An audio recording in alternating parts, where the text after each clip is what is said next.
Assalamu alaikum. Welcome to Chit Chat with Shehla. I'm your host, Shehla Saeed Akhtar. And this is a show all about empowered, strong women, dynamic women who come on, who share their journeys, who tell us about what they've done in life to achieve remarkable things. Today's guest is the youngest so far on the show. At just the tender age of 25 years, she's already accomplished so much what most people at an older age are unable to do so. Whilst she was in final year of her medical school, she started a business called Saareeka, which is thriving. She's got a huge Facebook following and about 38,000 Instagram followers within a space of a year. She's bold, beautiful, well-spoken, believes in self-growth, and has big dreams. I've had the opportunity to speak to her before, and I was thoroughly impressed, and I'm sure you all will be. So let's waste no time and welcome Mahnoor Hanif from Saareeka. Hi, Assalamualaikum. Walaikum assalam. How are you, Mahnoor? I'm good, Shehla. How are you? Really well. Thank you for taking the time out. Thank you so much for having me, and thank you for the introduction. You deserve it, every bit of the introduction. And congratulations Thank you so much. to you and your husband passing your final exams. Yes, finally. That happened recently. When was that? That happened very recently, yes. It's been like 2 weeks. We passed our final prof. Okay. Wow. I was very nervous about that. मुझे नहीं पता कि मैंने किस तरह से pass किया. This is a miracle for me too. You're a remarkable young lady. You can do anything. So tell us, Mahnoor, why Sarees? What brought the idea? It's very funny actually. I was going to a sari exhibition एक लाहौर में लगी हुई थी और मैं aunty को बता रही थी, रेशम आंटी को बता रही थी कि मैंने बस जाना है and I want to go visit. And she was the one who pushed me and she's like, you know, why are you visiting? Why don't you start something of your own? And I was like, why? She's like, you know, you're so good at Instagram and you're so good at thinking. And then she just started pushing me. And from there, वो conversation बढ़ती रही and eventually she made me make my page right there and then. And from there, I never knew that this would grow, and I never thought that this was become a business, but it did just from that conversation. I never got to go to my exhibition, but then I ended up getting sarees of my own. Wow. And when was this? This was last year. It's 2020, the dreaded year. 2020, yes. Wow. And why the name Saareeka? I'm very curious to know. We were brainstorming and then we were like, you know, something that's catchy and something that's related to sarees, and then this came up. Did the actress Saareeka have anything to do with it, or? No. Okay. And I think it was one of your interviews. I remember vaguely hearing you say that you wanted to sell to a wider audience, more available kind of like prices that they could afford. Is that correct? Yes. Basically, what I saw is happening in Pakistan is that people do like sarees, लेकिन ज़्यादातर ये होता है कि एक तो साड़ियों को norm नहीं देखा जाता, and they're like, okay, this is a very formal outfit and this is something that you only wear to events or something that, you know, fancy. But when I was growing up in Karachi, I used to see my teachers wearing sarees and I used to see my own family wearing sarees, and it wasn't really a big thing. Mm-hmm. So I saw that there was a market gap and there was a divide because all the sarees that I was seeing online and I was seeing in marketplaces were more than 15,000, more than 18,000, nothing less than that. So there's, even for upper middle class people, this was not a garment that you could afford to wear for daily wear or just, you know, casual settings. So this is where I thought that there was a problem and I wanted a solution for that. Right. Wow. Okay. So the sales you're doing, is that mainly your kind of targeting? There was a reference to a younger generation as well. You wanted to... Okay, no, my basic target audience is from 18 to to 50 actually. A lot of times people come and people buy for their grandmothers. Oh, okay. So, but the audience, it's very broad. Okay, that's amazing. And what is the material you use mostly, Mahnoor? Is it one specific you stick to? When I started out, I started basically what सबसे पहले हमने क्या किया था was that my father-in-law brought me imported sarees, 30 of them. And he's like, why don't you just try out what happens? And when I did, the 30 sarees went out really quick and I was left with nothing, and the page was already building up. And there was a lockdown. I could not import anything. There was no way that I could get my hands on sarees myself. So what could I sell? At that point, I could either shut it down because I had nothing to sell. That's when I thought that why don't I take a risk? Because mostly my approach in life is that what's the worst that could happen? I don't know if that's healthy or not, but this is how I think about things when I'm doing something. So I just think, what's the worst that could happen? And that allows me to do the things that I would normally not do. And so us time pe I researched online and I found people, and I because I'm from Faisabad also, so I know people in the textile industry and I know people in the cloth business. So I reached out to a lot of people that I knew, and I got myself material and I got myself vendors and block printers and people who would actually just, do things by hand. And so I started small. But फिर सबसे पहले मैंने organza से start किया था because that was in trend that days. So I invested all my money from my hak meher that time. I just made 10 sarees and then they sold out. So you were already married? Yes, I was married. This idea that was put into my head was by my mother-in-law. Okay. Thanks to the great Rashmina who's watching. Yes.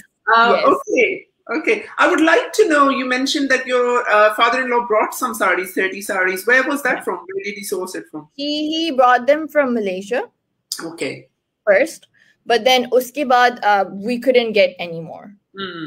And so that's when I changed the business model and I started producing them locally here, so that not only I benefit from it, the 8 people that are helping me make the sarees now their livelihoods are also secured, even in the pandemic, because they were also jobless and they were daily wage workers. But not everyone has something to do. At least the people who are associated with my business. And you've expanded, exponentially within months. Yes, because the thing is that not everyone wants to. Let's say that if I'm interested in this material, it's not that you might be interested in this. So I had to cater all the wide audience that I have. So there's this is a cotton ajrak, and this is made in Sindh. This is I sourced it from like a interior really small village, and then there's people who want hand painted sarees, and people who want printed sarees, and then people who just want like plain sarees. So I had to cater to all the market, and then that's why I had to expand really quick. And since I said that, what's the worst that could happen, it actually worked out in my favor. Which is such a huge thing. A little phrase, but goes so far. Because. And what was the worst you thought? Because you mentioned that you used up your money from the wedding. I thought I'd lose my money.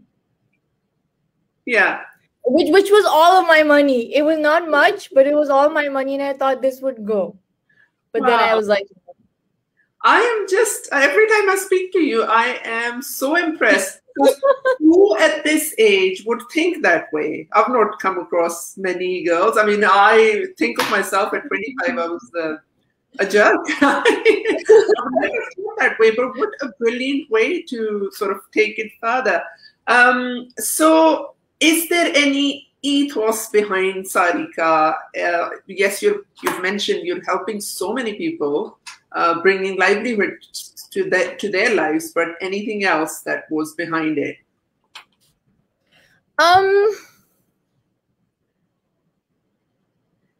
I think once I started it, once I was working in it, though, I realized that this is something that I'm passionate about, because not only that this is something that you think, like, I have to make strategies. This is a challenging occupation. Business is not easy. It's not easy at all. I would say medicine is easier, but business isn't.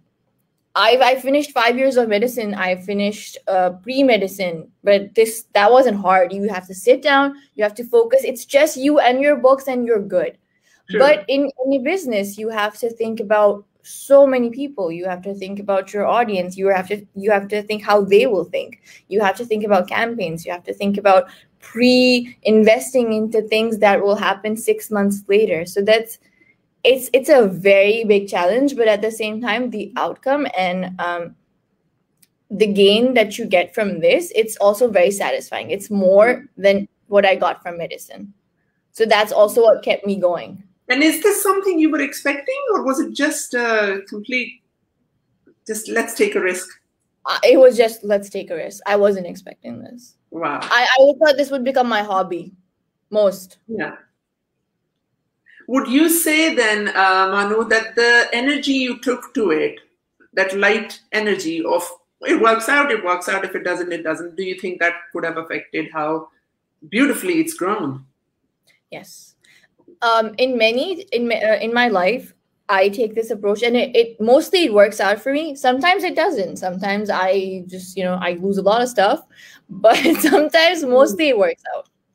I was going to ask, that was one of my questions. Was there any failures during the process? Yeah, of course there are failures. My business is all about profit and loss. So of course there was loss as well. But let's say one time I thought that if I invest into this, there was a trend going on and I wanted to invest into that. But, and I did. I spent a lot of my money on that one collection. And I shouldn't have, but I thought, why not? And I did it anyway. And that didn't really sell out that much, but because my other collections were going strong, I didn't lose money on that. But that was one of my failures. Okay. All right. I'll take a break in between to tell you how many people are watching. Suhail Malik is here. Huma Mahnoor Khan. Rashmina Ahmed has said she is love. And Khalid Rashid, it is actually Coco Mandi, Coco Khwaja. She's watching. Sobia from Australia is saying, hello, ladies. Hi, Sobia. So tell us, Mahnoor, it's not easy. How did you manage the medical studies final year and starting up a business and running it, and in COVID times? Since we had a lot of time in COVID and all we used to do was just bake and cook and eat. So I think I needed a distraction for myself. And most of the times जब आप इतना अकेले बैठे हुए होते हो और आपके पास कुछ काम नहीं होता करने के लिए, तो आप मतलब बंदा वैसे ही थोड़ा frustrate हो जाता है कि you need something to do. Because since I have always been studying and मेरा medicine का background है, तो मतलब हमें कभी time ही नहीं मिला था इतना फारिग बैठने का.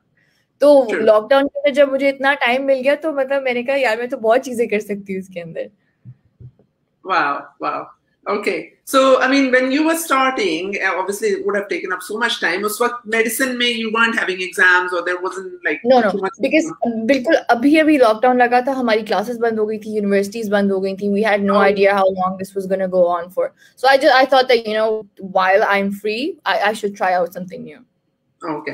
So once the business got busier, obviously medicine started. How did you sustain this while studying? Okay, so I knew that my classes were going to start soon, and the business was growing a lot, because Instagram is one thing, but then you have to, since I also design and I procure it and then I handle production, then there's social media, then I have to like DMs answer करने होते हैं, फिर orders आते हैं, आप उनको pack करते हो, you have to ship it accordingly कि किस product ने किस customer को जाना है, customer service से लेके end product तक, मतलब I had to focus on everything. So here I started dividing the tasks. Let's say that if I was handling the DMs, the orders for the whole day, then I hired someone who can, take over for me for 6 hours. So I started giving my work little by little to people. I was supervising everything, but I was at the same time scaling it so that when I have to go back to medicine, this runs itself. Okay. So you had a plan in place. Yes. So right now, but when I first made my sarees, I used to drape them on my house help, and I used to photograph from my phone. A lot of the times, the sari person was my husband. I would cut his face, I would put a sari on him, and I would just take pictures. Okay. And he's like, Mahnoor, if anyone sees my beard, like if anyone sees this, and I'm like, no. मैं उसको तैयार करके बिठा देती थी. But then eventually, I hired a photographer. Then eventually, I could afford a person who can handle my social media. I could afford someone who can make strategies for me. I could afford someone who can manage a website for me. So then I started scaling. I started investing. But I used to get a salary for myself. Let's say if I made 20,000 profit for myself, I didn't keep it for myself then. I invested it again. For 6 months, I didn't pay myself in the business. It was growing. I was making money, but I wasn't keeping it for myself. I kept reinvesting it so that when I have to go back to medicine, this keeps working. Great. So these business strategies, Mahnoor, did you know them already? Did you find them? Did someone else? No, this is something that I just thought of myself. My father-in-law helps me out a lot. Like if I have to go and brainstorm, then I sit with him and then we talk about this. He's also very passionate about business, but most of it, no, this is just hidden trial. And then eventually, when you start working, you understand how you need to work, how you need to navigate yourself, and shift. Remarkable. Yes, of course. And every step is a learning. It's a learning curve. Yes. You keep learning. I'll just go through some comments. So Bia said connection is not good. I hope it is okay now. If those who are watching, do write a comment down so we know. Samina Harris is saying, you have a beautiful smile, Mahnoor. Indeed it is. Aisha Sadiq is watching. Uzma Zaman is saying, very positive energy. Keep it up. Yes, it is contagious. It's just beautiful. Your energy is beautiful. And Sohair Malik is saying, such an enjoyable show. Thank you, Sohair, for watching. Mahnoor, if you'd like to go into a bit about the products you have or the range you have, and especially with Eid just around the corner. And then obviously you might have finished with the stockings for this Eid, but then we'll have another Eid come up. And sarees are like an evergreen thing, so people can always purchase. And there's an audience international as well. So if you'd like to throw some light on that. Okay, so I set goals for myself. Let's say that this year, my goal is to expand into one international destination.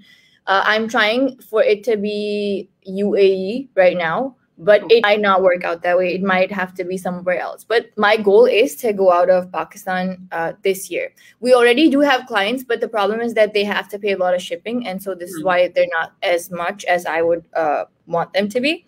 Okay. The products that we're selling right now, if I talk about different materials, then we have gone from organza to cotton silk to chiffon silk.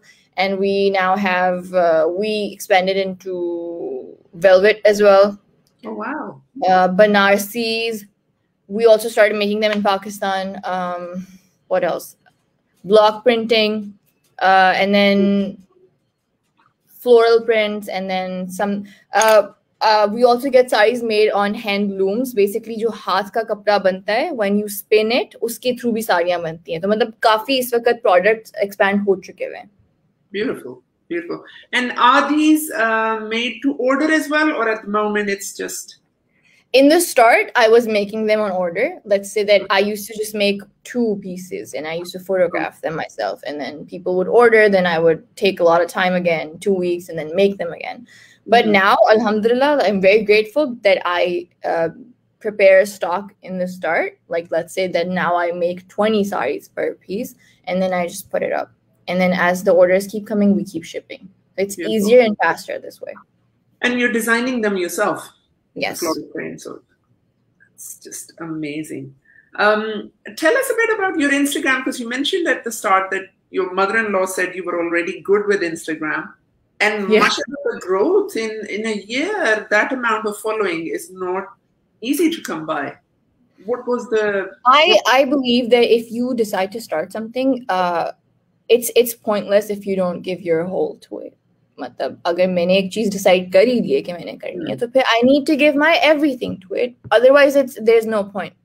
I see a lot of people, they make their pages. I see a lot of my friends who started making pages after I did, but then they got distracted. Then they just sidetracked. I kept working. I did not stop. I've been using Instagram long before my friends did. I don't know why, but I did. So I knew a little bit of how to use Instagram for my good, and I knew how to reach out to people. And I knew some influencers and bloggers, and I reached out to them. So I knew the little tricks how to get started, and then once it just grew from there. Okay. And you said it. I mean, not to give up. Once you start, not to give up, no. Stay in persistence. And I was इतना ज़्यादा मेरा extreme था कि मैं जाती होती थी. I was up at night, and how I reached to celebrities. Right now, 5-6 of celebrities have worn my sarees, not because I know anyone, not because I gave them money, but because I was up all night spamming them. Hello. At one point I felt really like, what am I doing? This is my self-respect. But then I thought, no. I kept spamming them. Hello. Can I get a reply? And some of them did. They were pleasantly surprised. They were like, we love your product and we would love to wear it. And these are big celebrities. Wow. So I didn't think that my ego or I'm annoying someone or just something. I just went with it. I was like, what's the worst that could happen? They could block me, sure. That's another trick. I mean, yes. Is there any area of your life or any relationship that has gotten neglected or affected by you having your hands full? Yes, of course. I was a very social person before my business. I'm someone who's going to say I have 10 best friends, and I do. Growing up, I was always surrounded by my friends, my family, everything. My relationships were very strong, and I'm a generally very social person. I love talking to people. I love meeting new people. And at the same time, I was also a very high achiever in my studies as well. Oh, wow. But when this started, obviously, there's only so many things that I can do. I just newly got married. I also had to build a relationship with my in-laws. I also had to sit with them. I also had to spend time with them. I also had to give time to my business. I also had to give time to my husband. I also had to give time to my studies. And so, उस point पे, I did lose a lot of my friends. मतलब ये था कि they would keep calling me, they would invite me to stuff, but I didn't have time. I did not have time to call back. I did not have time for group video calls. And then eventually, obviously, it did affect my relationship with quite a lot of people. And now from 10 best friends, I have 4. But it is what it is. 4 who were worth it. So, yeah, so you prioritized and then you achieved something. Yes. Which is important. So, has one person you would say who's been an influence or an inspiration in this journey of yours? Hard to mention one, then you can mention more.